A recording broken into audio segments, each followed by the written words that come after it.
በስመ ስላሴ በስመ አብ ወወልድ ወመንፈስ ቅዱስ አሐዱ አምላክ አሜን።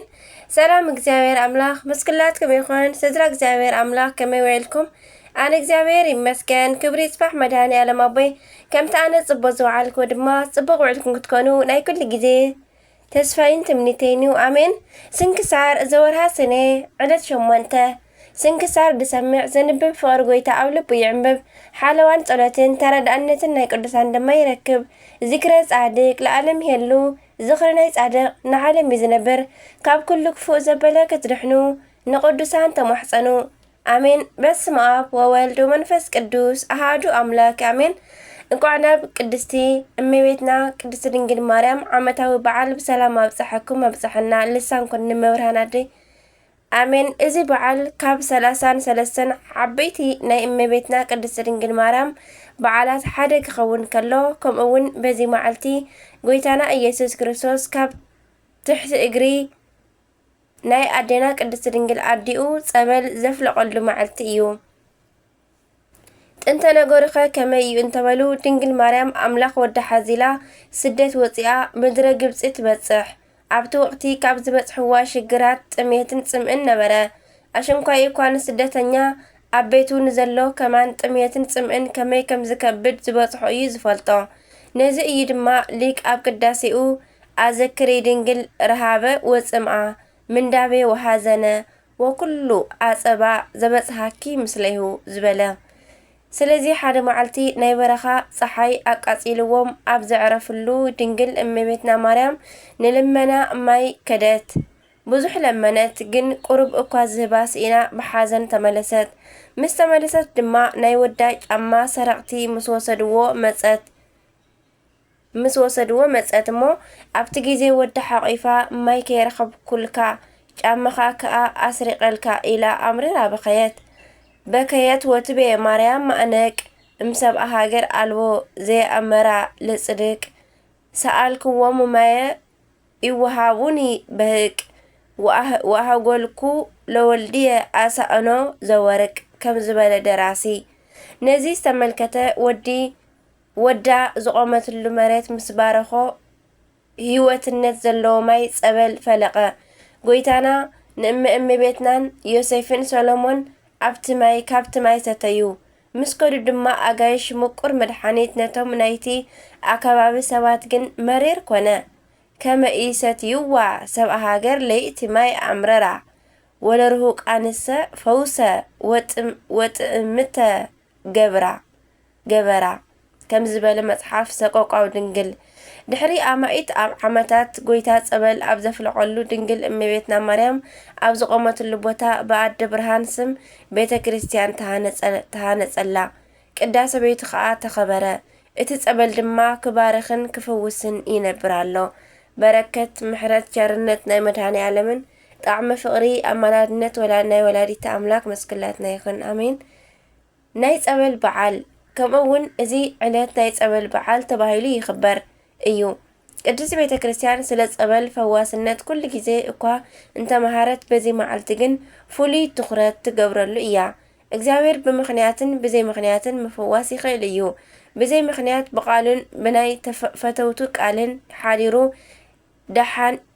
ደሓን ይብል ወይ ድማ ብምኽንያት ብእምነት ብጸበል ቅዱስ ቃሉ ብምስማዕ ብመስቀሉን ብመጻሕፍቲ ብምምርካኽን ብምድህሳስን ብናይ ቅዱሳን ኣካል ብልብሶም ብመጻሕፍቲ ብምብራኽን ብበትሮም ብጽላለቶም ብዓጽሞም ይፈወስ። ንሱ እግዚአብሔር እዩሞ ብዝፈትዎን ኣብ ዝመረጾን ሓዲሩ የድሕን እዩ ይፍውስ። ካልኣይ ነገሥት 5 ምዕራፍ 10 ሐዋርያት ካብ 3 ክሳብ 6 ካብ 5 ክሳብ 15 ምዕራፍ 19 ክሳብ ፍቕዲ 11 ክርኢ ይግብአና። ሎሚ ግን ናይ ጸበል ፈዋስነት ብጉልሒ ይንገር። ዮሃንስ ምዕራፍ 5 ፍቕዲ 1 ካብ ምዕራፍ 9 ከዓ ፍቕዲ 7 ክነንብብ ንኽእል። ኣምላከ ቅዱሳን ካብ ደዌ ስጋን ደዌ ነፍስን ብምሕረቱ ይሰውረና። ካብ ድንግል እመቤትና እውን በረኸት የሳትፈና ኣሜን። ሰነ ሸሞንተ ዝኽበሩ ዓመታዊ ናይ ቅዱሳን በዓላት ድማ ናይ እመቤትና ቅድስት ድንግል ማርያም ቅዳሴ ቤት፣ ናይ ቅዱስ ማይ ጸበል ዝክር፣ ቅድስቲ ትምዳ አደና፣ ቅዱስ አውሎጉስ አባ አትካሮን።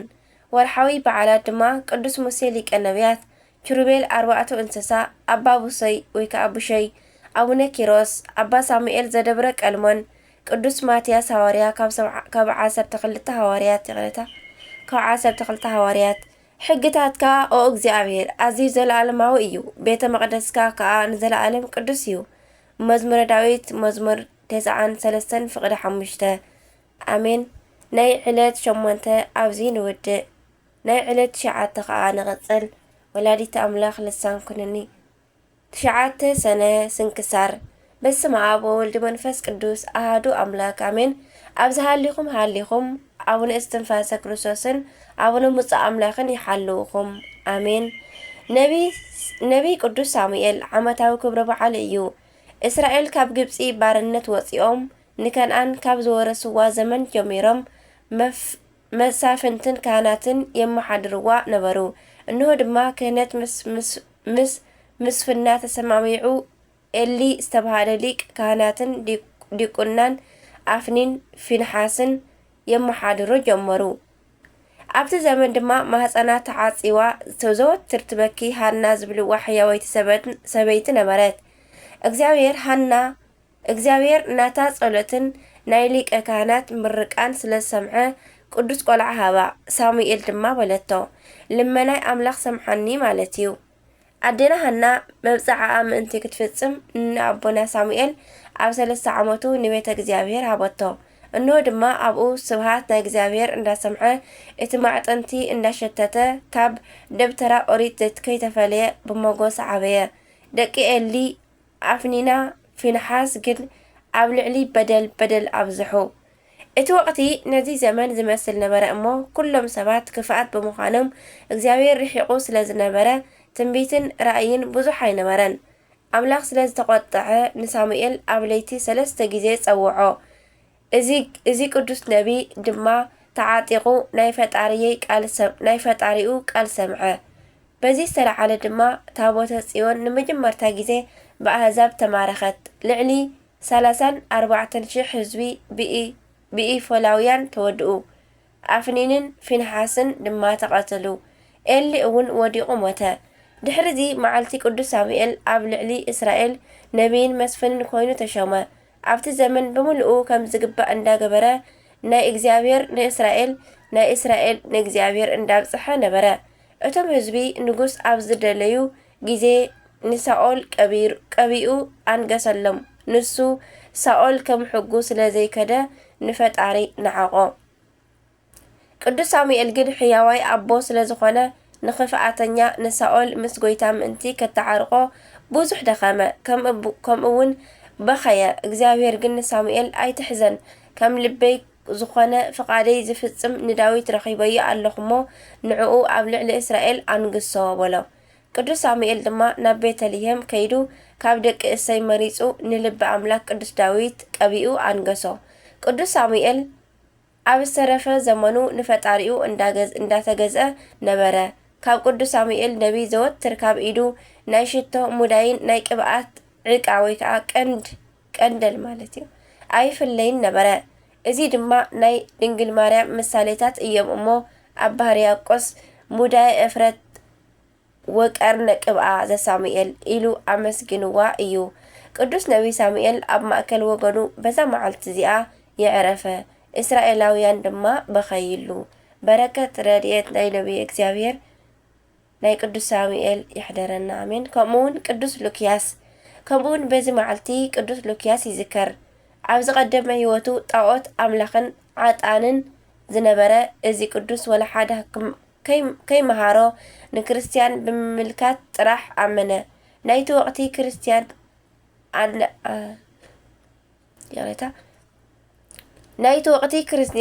ክርስቲያን ኣነባብርኦም ትግሃቶም ጽንዓቶምን ፍቕሮምን ብጣዕሚ ይስሕቦ ስለ ዝነበረ ካብ ናቶም እምነት ምውፃኡ ዝተመልከቱ ኢኣማናውያን ዘይኣመንቲ ኣታሊሎም ክመልስዎ ፈተኑ። እምቢ ስለ ዝበሎም ብእምኒ ስኑ ኣርገፍዎ እሞ ደሙ ኣፍሰስዎ። ሕጂ እውን ብሃይማኖተ ክርስቶስ ብምጽናዑ በዛ መዓልቲ ሰነ 9 ቀትሪ ሰዓት 6 ኣብ መስቀል ሰቒሎም ቀተልዎ። ናይ ቅዱሳን በረከት ኣምላኽና የዓድለና ኣሜን። ሰነ 9 ዝኽበሩ ዓመታዊ ናይ ቅዱሳን በዓላት ድማ ቅዱስ ነቢይ ሳሙኤል፣ ቅዱስ ሎኪያኖስ ሰማዕት፣ ቅዱስ ዮሃንስ። ወርሓዊ በዓላት ድማ ኣባ በርሱማ ሶርያዊ፣ ንናይ ሶርያ መነኮሳት ኣቦ ኣቡነ እስትንፋሰ ክርስቶስ ኢትዮጵያዊ፣ 318 ቅዱሳን ሊቃውንቲ ሩትኣነ ሃይማኖት ዘኒቅያ፣ ናይ ብሔረ ብፁዓን ጻድቃን ኣባ መልከ ጸዲቅ ዘሚዳ ኢትዮጵያዊ፣ ቅዱስ ዞሲማስ ጻድቅ፣ ዓለመ ብፁዓን ዝረአየ ኣቦ ኣቡነ ብፁዕ ኣምላክ። እንታይ እሞ ክብለኩም እየ ብዛዕባ እኒ ጌዴዎን፣ እኒ ባረቅ፣ እኒ ሶምሶን፣ እኒ የፍታሄ፣ እኒ ዳዊት፣ እኒ ሳሙኤል ከምኡውን ብዛዕባ ነቢያት ከየዘንትወልኩም ጊዜ የብለይን። ንሳቶም ብእምነት መንግስትታት ሰዓሩ፣ ብቕንዕና መርሑ፣ ነቲ እግዚኣብሔር ኣተስፊዎም ዝነበረ ረኸቡ፣ ኣፍ ኣናብስት ዓፀው፣ ዝባላዕ ሓዊ ኣጥፊኡ ካብ ስሕለት ሰይፊ ደሓዱ፣ ኣብ ድኻም በርቲዑ ኣብ ውግእ ሓየሉ፣ ሰራዊት ጸላእቲ ሰዓሩ ይብል ዕብራውያን ምዕራፍ 11 ፍቕዲ ካብ 32 ይቕሬታ። በረከት ናይ ቅዱሳን እስኩላትና ይኹን ኣሜን። ናይ ዕለት 9 ሰነ ኣብዘ ይወዳእ በረከት ቅዱሳን ምስኩላትና ይኹን። ከምኡ ድማ 10 ሰነ በስመ አብ ወወልድ ወመንፈስ ቅዱስ አሐዱ አምላክ አሜን። ቅድስቲ ቤተ ክርስቲያን ሰነ 10 በዛ መዓልቲ እዚኣ ንክርስቲያን ወገናት ኣብ ዓለም ሙሉእ ዓብይ ደስታ ኮነ። መላእክቲ እውን ኣብ ሰማያት ተሓጎስላ። በዛ መዓልቲ እዚኣ ሓቀኛ ምእመን ካብ ዝኾነ ካብ ንጉስ ቆስጠንጢኖስ ኣብያተ ጣዖት ንኽዕፀው ኣብያተ ክርስቲያናት ድማ ንኽኸፈቱ ትእዛዝ ወፂኡ እዩ እሞ እዛ ታሕጓስ ዝተመልአት መላእክቲ ናብ ከተማ እስክንድርያ ከም ሎሚ ምስ በጽሐት ፈጺሞም ተሓገሱ። ናብ ኩሉ ዞባታት ግብጺ እውን ለኣኽዋ። ምእመናን ኩሎም ስለ ልዕልና ክብሪ ቤተ ክርስቲያን ደስ በሎም። ንኣብያተ ጣዖታት ዓፀውዎም፣ ንኣብያተ ክርስቲያናት ድማ ከፈትዎም። ከም ሎሚ ድማ በዛ መዓልቲ ብዝያ በዓል ገበሩ። እዚ ድማ ቆስጠንጢኖስ ምስ ነገሰ ኣብ መጀመርታ ዓመቱ ነበረ። እለ እስክንድሮስ ሊቀ ጵጵስና ካብ ዝሸዎም ድማ ኣብ ናይ መጀመርያ ዓመት ነበረ። ንእግዚኣብሔር ኣምላኽና ምስጋና ይኹኖ። ንዓና እውን ብጸሎት ቅዱሳን ብጸሎት ይቕሬታን ምሕረቱን ይኹነልና ኣሜን። ኣርኬ ሰላም ለዕለት በዓለ ፍስሓ ዘሰመይዋ ጽጉባን ሃሊብ እደው ኣምሳለ ጣዋ መልእክታተ ጽድቂ ሶበ ተዘነዋ እለ እምትካት በምክንያት ጣዖታት ዘተዓጽዋ ኣብያተ ክርስቲያናት ኩሎን እስመዮም ተርህዋ። በረከቶም ይሕደረና ኣሜን። ቅድስቲ ሶፊያን ደናግል ደቃን ከምኡውን በዛ መዓልቲ እዚኣ ቅዱሳን ደናግል ደባሙኔ ብስጣሞንን ኣየአን ሶፊያን ብሰማዕትነት ዓረፋ። ከምዚ ድማ ኮነ ስሙ ዋርስኖፍ ዝበሃል ሓደ ሰብ ነበረ። ኤጲስቆጶስነት ክሸምዎ ምስ ደለዩ ድማ ሃዲሙ እዘን ደናግል ናብ ዘለዎ ቦታ ናብ ዞባ ናባ ናብ ግሕሙን በፂሑ ኣብኡ ሓደረ። ኣብቲ ለይቲ ድማ መልኣኽ እግዚኣብሔር ተገሊጹሉ ንምንታይ ኣብዚ ትድቅስ ኣለኻ? ተልዒልካ ተጋደል፣ ንዓኻን ሰማዕት ምዃን ንዝደልዩ ኩሎምን ኣኽሊል ተዳልዩ እዩሞ ሕጂ እውን ተላዒልካ ተሲእካ ናብቱ መኮንን ኪድ። ኣብ ቅድሚኡ ቆይምኻ ድማ ክብሪ ብፀሓዮ እሞ ብጎይታናን ብኢየሱስ ክርስቶስ ተኣመን በሎ። ካብ ትካሱ ወይ ከዓ ካብ ድቃሱ ምስ ነቕሐ ድማ ራእይ ከም ዝረኣየ ንቅዱሳን ደናግል ነገረን። ምስ ወግሐ ድማ ተልዒሎም ምስኡ ናብቲ መኮንን ከዳ። ኣብ ቅድሚ እቲ መኮንን እውን ክብሪ ብፀሓዮ እሞ ብጎይታናን ኣምላኽናን ኢየሱስ ክርስቶስ ተኣመና። እቲ መኮንን እውን ሒዙ ጽኑዕ ስቃይ ኣሰቃየን እሞ ናብ ቤት ማእሰርቲ እውን ዳጎነን።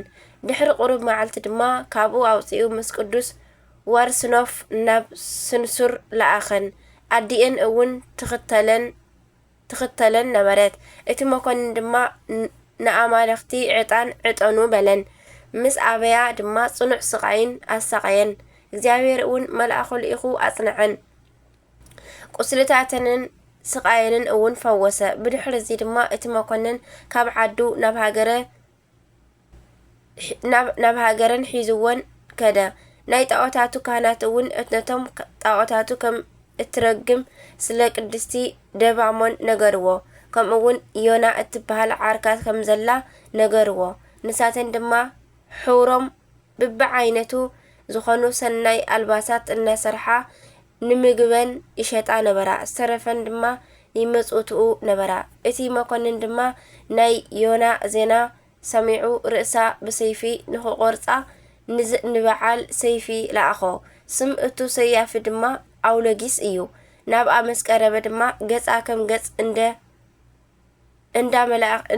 ናይ መላእኽቲ ብርሃን ተመሊኡ ረኣየ እሞ ፈርሐ። ንዓኣ እውን ናብ እቱ መኮንን ንኽወስዳ ደኣ እምበር ንኸይቀትላ ጸጋ እግዚአብሔር ኣገንዘበቶ። ቤተሰባ ተሰናቢቶምዋ ድማ ጸንፋ ናብ እትበሃል ሃገር ወጸት። ናብ ሃገረ ጻ በጺሓ ድማ ንቱ መኮንን ረኸበቶ።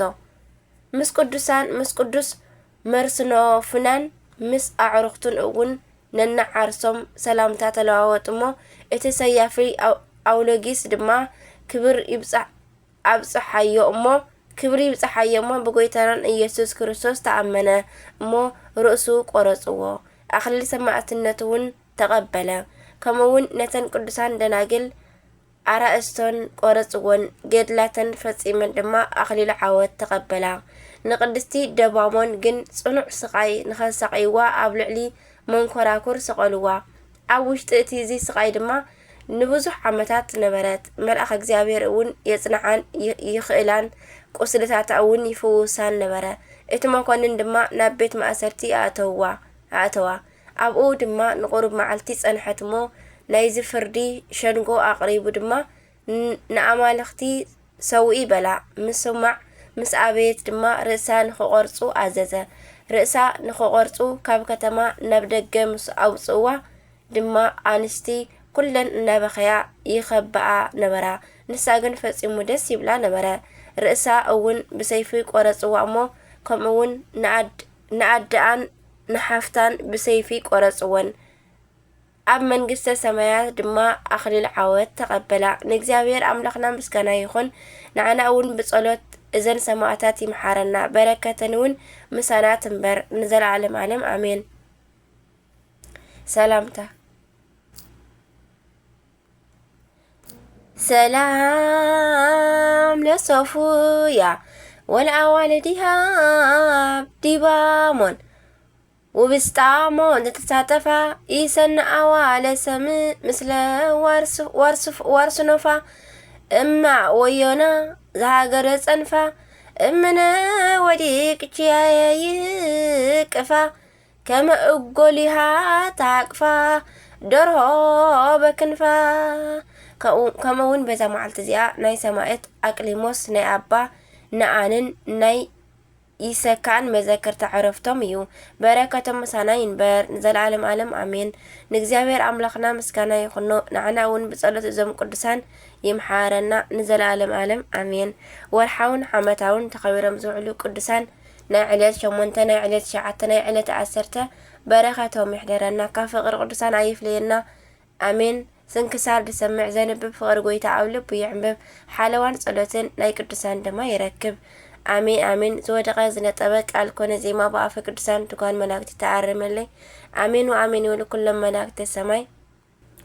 አቡነ ዘበሰማያት ይትቀደስ ስምከ ትምጻእ መንግስትከ ወይኩን ፈቃድከ በከመ በሰማይ ከማሁ በምድር ሲሳየነ ዘለለዕለትነ ሀበነ ዮም ህድግ ለነ አበሳነ ወጀጋየነ ከመ ንሕነኒ ንህድግ ለዘአበሰለነ ኢታብአነ እግዚኦ ሰመንሰት አላድነነ ወባልሃነን ኩሉ ኩስ መዛኪት መንግስት ኃይሉ ስብሐት ለዓለም ዓለም አሜን።